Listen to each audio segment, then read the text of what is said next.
BJP ಶಾಸಕ ಹೆಬ್ಬಾರ್ ಪುತ್ರ ಕಾಂಗ್ರೆಸ್ ಸೇರ್ಪಡೆ ಬಗ್ಗೆ ಕೇಂದ್ರ ಸಚಿವ ಜೋಶಿ ಕಿಡಿಕಾರಿದ್ದಾರೆ. ಶಿವರಾಮ್ ಹೆಬ್ಬಾರ್ ಬಿಜೆಪಿಗೆ ದ್ರೋಹ ಮಾಡಿದ್ದಾರೆ. ಹೆಬ್ಬಾರ್ ಮಗ ಕಾಂಗ್ರೆಸ್ ಸೇರಿರೋದು ಅಚ್ಚರಿ ಏನಿಲ್ಲ. ಬಿಜೆಪಿಯಿಂದ ಅಂತರ ಕಾಯ್ದುಕೊಂಡಿರುವಂತಹ ಶಾಸಕ ಹೆಬ್ಬಾರ್, ಬಿಜೆಪಿ ಶಾಸಕ ಹೆಬ್ಬಾರ್ ಅವರ ಮಗ ಕಾಂಗ್ರೆಸ್ ಸೇರ್ಪಡೆಯಾಗಿದ್ದಾರೆ. ಈ ಬಗ್ಗೆ ಕೇಂದ್ರ ಸಚಿವ ಪ್ರಹ್ಲಾದ್ ಜೋಶಿ ಕಿಡಿಕಾರಿದ್ದಾರೆ. ಶಿವರಾಮ್ ಹೆಬ್ಬಾರ್ ಬಿಜೆಪಿಗೆ ದ್ರೋಹ ಮಾಡಿದ್ದಾರೆ. ಹೆಬ್ಬಾರ್ ಮಗ ಕಾಂಗ್ರೆಸ್ ಸೇರಿರೋದು ಅಚ್ಚರಿ ಏನಿಲ್ಲ ಅಂತ ಪ್ರಹ್ಲಾದ್ ಜೋಶಿ ಹೇಳಿಕೆ ಕೊಟ್ಟಿದ್ದಾರೆ.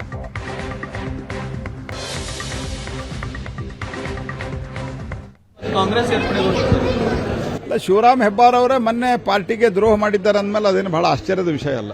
ಶಿವರಾಮ್ ಹೆಬ್ಬಾರ್ ಅವರೇ ಮೊನ್ನೆ ಪಾರ್ಟಿಗೆ ದ್ರೋಹ ಮಾಡಿದ್ದಾರೆ ಅಂದ್ಮೇಲೆ ಅದೇನು ಬಹಳ ಆಶ್ಚರ್ಯದ ವಿಷಯ ಅಲ್ಲ.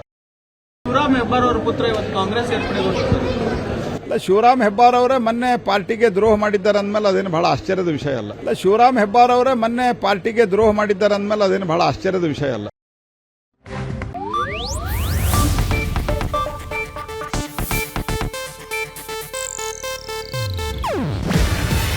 ಇದು ಏಷ್ಯಾನೆಟ್ ನ್ಯೂಸ್ ನೆಟ್ವರ್ಕ್ ಪ್ರಸ್ತುತಿ.